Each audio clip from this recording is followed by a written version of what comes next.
నమస్కారం, big news టీవీకి స్వాగతం. హెడ్లైన్ చూద్దాం.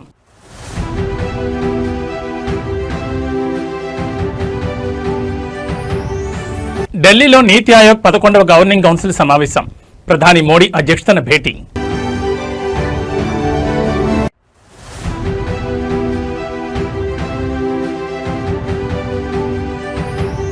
జాతీయ వేదికపై చంద్రబాబు నాయుడు ప్రసంగం. ఎన్డీఏ భేటీలో మోడీ నాయకత్వానికి జైకొట్టిన టీడీపీ.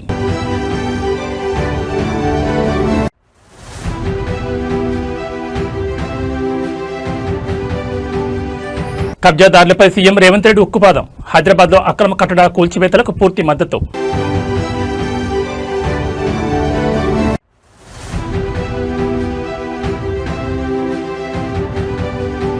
విశాఖ స్టీల్ ప్లాంట్ దుర్ఘటనపై వైఎస్ జగన్మోహన్ రెడ్డి సంచలన ఉల్లేఖనం. మా ప్రభుత్వం వచ్చిన నెల రోజుల్లోనే బాధిత కుటుంబాలకు ₹1 కోటి ఇస్తామంటూ ప్రకటన.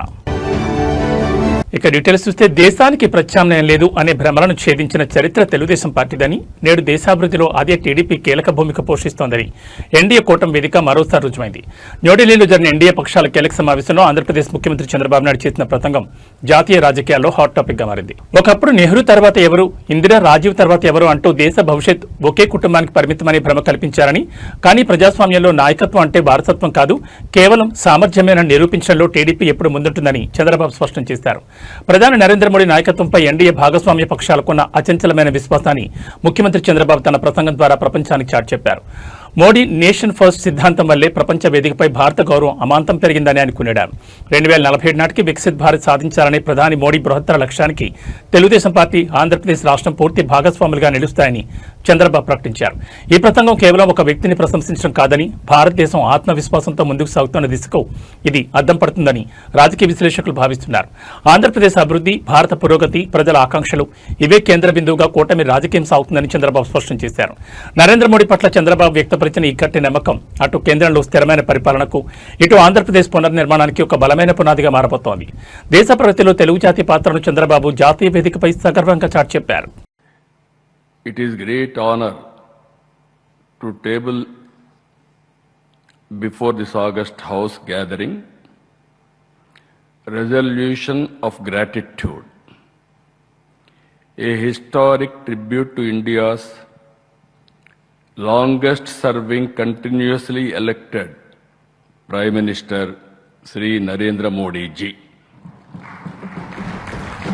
The right leader at the right time at the right place, Narendra Modi ji as Prime Minister of this great nation. That is his strength. He is both our anchor and our innovator. Working with a single agenda, that is nation first, a principle that all of us has constantly keep it in mind. Entire nation has to follow. 21st century belongs to Narendra Modi ji. 2001 he elected as Chief Minister. Now nearly 25 years. Sometimes I am also introspecting myself. How is able to live up to the expectations of the people? That is very, very important. That is the leadership Honorable Prime Minister is having. Today, the world is in turmoil, wars, fractured supply chains, energy markets in turmoil, facing aging problems, major economies slowing, uncertainty on every continent. Andhra Pradesh రాజకీయాల్లో YSR Congress party అధినేత, మాజీ ముఖ్యమంత్రి YS Jaganmohan Reddy ఒక భారీ సంచలన ప్రకటన చేశారు. Visakha steel plant బాధిత కుటుంబాల సమస్యలపై స్పందిస్తూ ప్రస్తుత కూటమి ప్రభుత్వంపై ఆయన తీవ్రస్థాయిలో ధ్వజమెత్తారు. ఇంతగా అడుగుతున్నా, విజ్ఞప్తులు చేస్తున్న ముఖ్యమంత్రి చంద్రబాబు నాయుడు ప్రభుత్వం మానవత్వంతో స్పందించడం లేదని జగన్ మండిపడ్డారు. ఒకవేళ ఈ ప్రభుత్వం బాధితులను ఆదుకోకపోతే రాబోయే రోజుల్లో వైఎస్ఆర్ కాంగ్రెస్ పార్టీ అధికారంలోకి వచ్చిన కేవలం నెల రోజుల్లోనే స్టీల్ ప్లాంట్ బాధిత కుటుంబాలకు కోటి చెప్పిన భారీ పరిహారం అందిస్తామని జగన్మోహన్ రెడ్డి హామీ ఇచ్చారు. విశాఖపట్నం వేదికగా స్టీల్ ప్లాంట్ బాధితులు, కార్మికులు ఎదుర్కొంటున్న సమస్యలపై వైఎస్ జగన్మోహన్ రెడ్డి గట్టిగా కలమెత్తారు. ఫ్యాక్టరీ భూసేకరణ మరియు వివిధ ప్రమాదాల్లో నష్టపోయిన నిర్వాసిత కుటుంబాల పట్ల చంద్రబాబు ప్రభుత్వం నిర్లక్ష్యంగా వ్యవహరిస్తోందని ఆయన ఆరోపించారు. తాము ఇంతగా డిమాండ్ చేస్తున్న ప్రభుత్వం కనీసం పట్టించుకోవడం లేదని ఆవేదన వ్యక్తం చేశారు. ప్రభుత్వాలకి మానవత్వం ఉండాలని, బాధితులను ఆదుకోవాల్సిన కనీస బాధ్యత పాలకులపై ఉంటుందని గుర్తు చేశారు. ఒకవేళ ప్రస్తుత ప్రభుత్వం స్పందించకపోతే తాము చూస్తూ ఊరుకోబోమని, రాబోయే ఎన్నికల్లో వైసీపీ విజయం సాధించి అధికార పీఠాన్ని అధిరోహించిన 30 రోజుల్లోనే ప్రతి బాధిత కుటుంబానికి ₹1 చొప్పున ఆర్థిక సహాయం అందించి వారి జీవితాల్లో వెలుగులు నింపుతామని జగన్మోహన్ రెడ్డి స్పష్టం చేశారు. అధికారంలోకి వచ్చిన నెల రోజుల్లోనే ₹1 పరిహారం ఇస్తామంటూ వైఎస్ జగన్ చేసిన ఈ ప్రకటన ఇప్పుడు విశాఖపట్నంతో పాటు ఏపీ రాజకీయ వర్గాల్లో పెద్ద ఎత్తున చర్చకు దారితీసింది. జగన్ విసిరిన ఈ సవాలుపై అధికార తెలుగుదేశం, జనసేన, బీజేపీ కూటమి నేతలు ఏ విధంగా కౌంటర్ ఇస్తారో చూడాలి.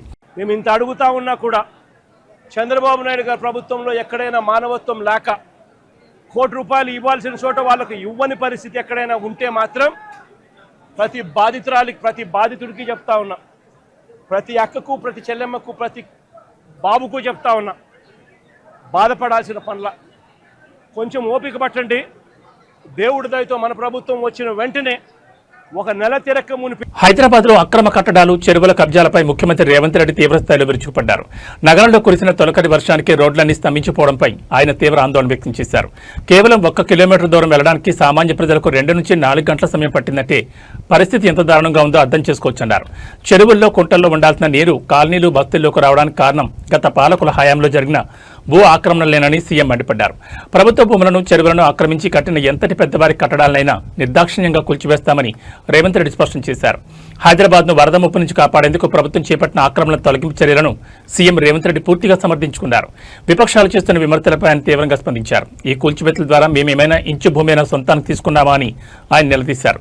ప్రభుత్వ భూములను, సహజ వనరులైన కుంటలను కొందరు స్వార్థపరులు చేపట్టడం వల్లే నగరానికి దుస్థొచ్చిందని ఆగ్రహం వ్యక్తం చేశారు.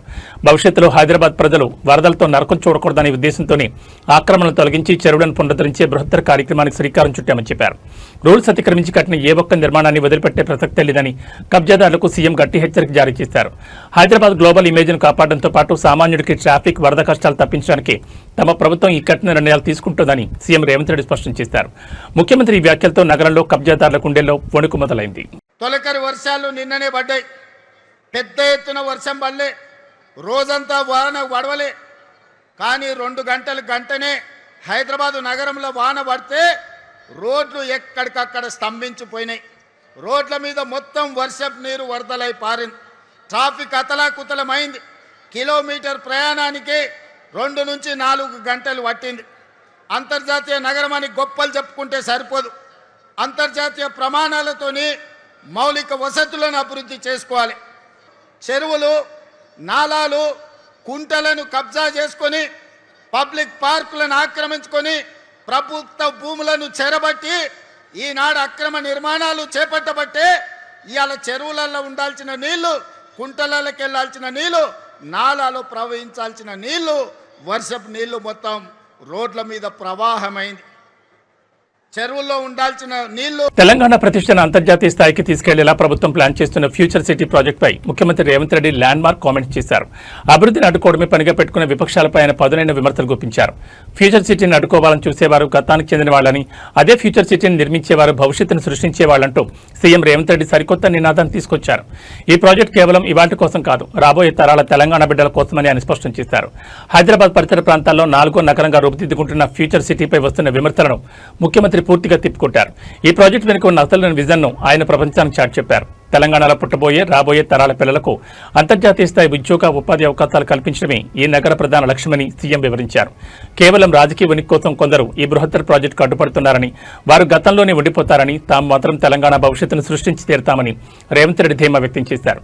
ప్రపంచానికి ఆదర్శంగా నిలిచేలా అడ్వాన్స్డ్ టెక్నాలజీ మరియు ఎకో ఫ్రెండ్లీ మౌలిక వసతులతో ఈ నగరం రూపుదిద్దుకోబోతోందని సీఎం వెల్లడించారు. అభివృద్ధి విషయంలో తాము ఎట్టి పరిస్థితుల్లోనూ వెనకడుగు వేసే ప్రసక్తే లేదని, విమర్శలను తిప్పికొడుతూ తెలంగాణను గ్లోబల్ లీడర్గా నిలబెడతామని సీఎం రేవంత్ స్పష్టం చేశారు. ముఖ్యమంత్రి వ్యాఖ్యలు ఇప్పుడు అటు పారిశ్రామిక వర్గాలు, ఇటు యువతలో కొత్త ఆశలు రేకెత్తిస్తున్నాయి. ఈనాడు మన నగర అభివృద్ధిలో రావణాసురులు, మారీచులు, సుబాహులు, శుక్రాచార్యులు అందరూ ఉన్నారు. శుక్రాచార్యుడు ఫామ్ హౌస్లో వండిండు, మారీచుడిని, సుబాహుల్ని మన మీదికి వదిలిండు. పెద్ద రాక్షసులు, పిల్ల రాక్షసులు కలిసి ఈనాడు భారత్ ఫ్యూచర్ సిటీని మేము అడ్డుకుంటాం, మేము రద్దు చేస్తామని అంటున్నారు. నేను అడుగుతున్నా ఇక్కడ ఉన్న యువకులను, ఈనాడు ఫ్యూచర్ సిటీని రద్దు చేయాలన్నా, ఫ్యూచర్ సిటీని విస్తరించాలన్నా మీరు ఒక్కసారి చెప్పండి.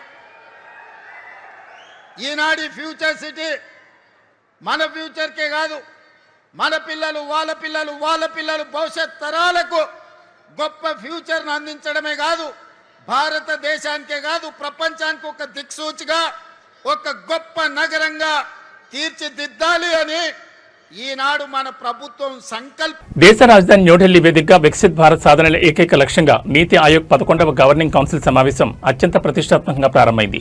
ప్రధానమంత్రి నరేంద్ర మోడీ అధ్యక్షతన జరుగుతున్న ఈ కీలక సమావేశానికి దేశవ్యాప్తంగా ఉన్న రాష్ట్రాల ముఖ్యమంత్రులు, కేంద్రపాలిత ప్రాంతాల లెఫ్టినెంట్ గవర్నర్లు మరియు కేంద్ర మంత్రులు హాజరయ్యారు. కేంద్ర రాష్ట్ర ప్రభుత్వాల ఉమ్మడి భాగస్వామ్యంతో టీమిండియా స్ఫూర్తిని చాటుతూ దేశ ఆర్థిక, సామాజిక ప్రగతికి సంబంధించిన రాబోయే దశాబ్దాల రోడ్ మ్యాప్ పై ఈ సమావేశంలో కీలక నిర్ణయాలు తీసుకోనున్నారు. భారతదేశాన్ని 2047 నాటికి పూర్తిస్థాయి అభివృద్ధి చెందిన దేశంగా మార్చాలనే సంకల్పానికి ఈ 11వ గవర్నింగ్ కౌన్సిల్ సమావేశం ఒక మైలురాయిగా నిలవనుంది. కేంద్ర రాష్ట్రాల మధ్య సమన్వయాన్ని పెంచడం ద్వారానే క్షేత్రస్థాయిలో వేగవంతమైన అభివృద్ధి సాధ్యమవుతుందని ప్రధాని నరేంద్ర మోడీ ఈ సందర్భంగా స్పష్టం చేశారు. వ్యవసాయ రంగంలో ఆధునీకరణ, డిజిటల్ మౌలిక సదుపాయాల కల్పన, ఉపాధి అవకాశాల పెంపుదల మరియు స్థానిక తయారీ రంగాన్ని అంతర్జాతీయ స్థాయికి తీసుకెళ్లడం వంటి అంశాలపై ఈ సమావేశంలో సుదీర్ఘంగా చర్చిస్తున్నారు. రాష్ట్రాలు తమ ఆర్థిక వనరులను గరిష్టంగా వినియోగించుకుంటూ జాతీయ లక్ష్యాల సాధనలో భాగస్వాములు కావాలని ఈ వేదిక ద్వారా ప్రధాని పిలుపునిచ్చారు. రాష్ట్రాల బలమే దేశ బలం అనే నమ్మకంతో సాగుతున్న ఈ సమావేశ నిర్ణయాలు భవిష్యత్ భారత్ నిర్మాణంలో అత్యంత కీలకం కానున్నాయి. ఈ సమావేశంలో తీసుకున్న ముఖ్యమైన తీర్మానాల పూర్తి వివరాలను నీతి ఆయోగ్ అధికారులు సాయంత్రం అధికారికంగా వెల్లడించనున్నారు. గుంటూరు జిల్లా తెనాలి పట్టణంలో మున్సిపల్ అధికారుల నిర్లక్ష్యపు వైఖరిపై రాష్ట్ర పౌర సరఫరాల శాఖ మంత్రి నాదెండ్ల మనోహర్ తీవ్రస్థాయిలో మండిపడ్డారు. తెనాలి తూర్పు కాలువకట్ట రోడ్లో ఇవాళ ఉదయం ఆయన ఆకస్మిక పర్యటన జరిపారు. ఈ క్రమంలో నియోజకవర్గ ప్రజలు నిత్యం ప్రయాణించే ప్రధాన రహదారిపై ఎక్కడి వ్యర్థాలు అక్కడే పేరుకుపోయి కనీసం పట్టించుకునే నాదులే లేకపోవడాన్ని చూసి మంత్రి తీవ్ర ఆగ్రహం వ్యక్తం చేశారు. అధికారుల అలసత్వానికి నిరసనగా రోడ్డుపై ఉన్న చెత్తను పూర్తిగా తొలగించేంత వరకు తాను ఇక్కడి నుంచి కదిలేది లేదంటూ మంత్రి నాదెండ్ల మనోహర్ రోడ్డు పక్కనే బైఠాయించారు. తెనాలి నియోజకవర్గంలో పారిశుద్ధ్య నిర్వహణ అస్తవ్యస్తంగా తయారైందంటూ ప్రజల నుంచి వస్తున్న ఫిర్యాదులపై మంత్రి నాదెండ్ల మనోహర్ స్వయంగా రంగంలోకి దిగారు. తూర్పు కాలువకట్ట రోడ్ పరిసరాల్లో కుప్పలుగా పడి ఉన్న ప్లాస్టిక్, ఇతర వ్యర్థాలను చూసి మున్సిపల్ అధికారులపై తీవ్ర ఆగ్రహం వ్యక్తం చేశారు. మంత్రి స్వయంగా రోడ్డుపై బైఠాయించారనే సమాచారం అందడంతో అప్పటి వరకు నిమ్మకు నీరెత్తినట్లు వ్యవహరించిన తెనాలి మున్సిపల్ యంత్రాంగం ఒక్కసారిగా పరుగులు తీసింది.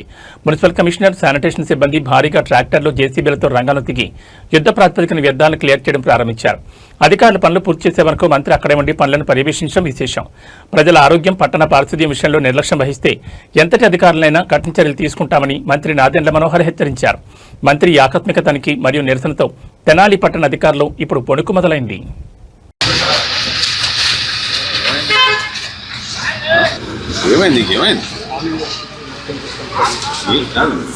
నీకు ఒక బాధ్యత ఉంది, ఏం చేశారు మీరు? 48 గంటల తర్వాత మళ్ళీ నేను వస్తే సేమ్ అదే పరిస్థితి. పట్టించుకోరు అసలు. అవన్నీ ఎందుకు లిఫ్ట్ చేయలేదు? టెండర్ పిలుస్తాను, ఇంజనీరింగ్ సెక్షన్ దేని టెండర్ పిలుస్తారు? లిఫ్ట్ చేయడం టెండర్ పిలుస్తారా? మాట్లాడాను సార్. ఎవరు చెప్పేది టెండర్ పిలవాలని దాన్ని లిఫ్ట్ చేయడానికి? మన ఓన్ రిసోర్సెస్ తోటి మన ట్రాక్టర్లు, మన జేసీబీతో మనం లిఫ్ట్ చేస్తుంటారు. దాని టెండర్ ఏంటి? దానికి ఎట్లా? ఎక్కడైనా విన్నావా ఇది? మన ట్రాక్టర్, మన జేసీబీ మనం లిఫ్ట్ చేస్తుంది, దానికి టెండర్ ఏంటి? మధ్యాహ్నం కాదు, ఇప్పుడు కావాలి నాకు. ఇక్కడే కూర్చుంటాను. ఉత్తరాంధ్ర ముఖ చిత్రాన్ని మార్చేసేలా ప్రతిష్టాత్మకంగా నిర్మాణమవుతున్న అల్లూరు సీతారామరాజు నూతన విశాఖ అంతర్జాతీయ విమానాశ్రయం పనులు దాదాపు చివరి దశకు చేరుకున్నాయి. అయితే విమానాశ్రయం రన్వే, టెర్మినల్ బిల్డింగ్ పనులు చకచకా పూర్తవుతున్న ప్రయాణికులు అక్కడికి చేరుకునేందుకు అవసరమైన రోడ్, మెట్రో కనెక్టివిటీ విషయంలో మాత్రం రాష్ట్ర ప్రభుత్వం ఘోరంగా విఫలమైందని విమర్శలు వినిపిస్తున్నాయి. కేంద్ర రాష్ట్రాల అధికారంలో ఉన్న డబుల్ ఇంజన్ కూటమి ప్రభుత్వం ఎయిర్పోర్టుకు సంబంధించిన కనెక్టివిటీ పనులను గాలి కుదిరేసిందంటూ విపక్షాలు మరియు స్థానికులు మండిపడుతున్నారు. భోగాపురం అంతర్జాతీయ విమానాశ్రయం నుంచి విమాన సర్వీసులు ప్రారంభించడానికి గడువు సమీపిస్తోంది. రన్వే పనులు, టెక్నికల్ ఇన్స్టాలేషన్లు దాదాపు పూర్తి కావచ్చాయి. కానీ విశాఖపట్నం నగరం నుంచి సుమారు 40 కిలోమీటర్ల దూరంలో ఉన్న ఈ విమానాశ్రయానికి ప్రయాణికులు ఎలా చేరుకుంటారనేది ఇప్పుడు $1 మిలియన్ ప్రశ్నగా మారింది. గతంలో ప్రతిపాదించిన విశాఖ మెట్రో రైల్ ప్రాజెక్టు పనులు అంగుళం కూడా ముందు కాపాడలేదు. అటు ఎయిర్పోర్టుకు సులభంగా చేరుకోవడానికి ప్లాన్ చేసిన iconic beach road corridor project కానీ ట్రాఫిక్ ఇబ్బందులు లేకుండా నిర్మించాల్సిన ఫ్లైఓవర్ల పనులు కానీ కనీసం టెండర్ల దశను కూడా దాటలేదు. కేంద్రం నుంచి వేల కోట్ల నిధులు తెస్తామని చెప్పిన కూటమి ప్రభుత్వం ఈ మౌలిక వసతుల కల్పనలో చేతులెత్తేయడం పట్ల తీవ్ర అసంతృప్తి వ్యక్తమవుతోంది. కేవలం ఎయిర్పోర్ట్ లోపల రన్వే నిర్మిస్తే సరిపోదని ప్రయాణికులకు నగరంతో వేగవంతమైన రవాణా వసతులు కల్పించడంలో డబుల్ ఇంజన్ ప్రభుత్వం తక్షణమే స్పందించాలని ఉత్తరాంధ్ర మేధావులు డిమాండ్ చేస్తున్నారు. లేని పక్షంలో విమానాశ్రయం అందుబాటులోకి వచ్చినా కనెక్టివిటీ లేక అది ప్రయాణికులకు పెద్ద భారంగా మారే ప్రమాదం ఉంది.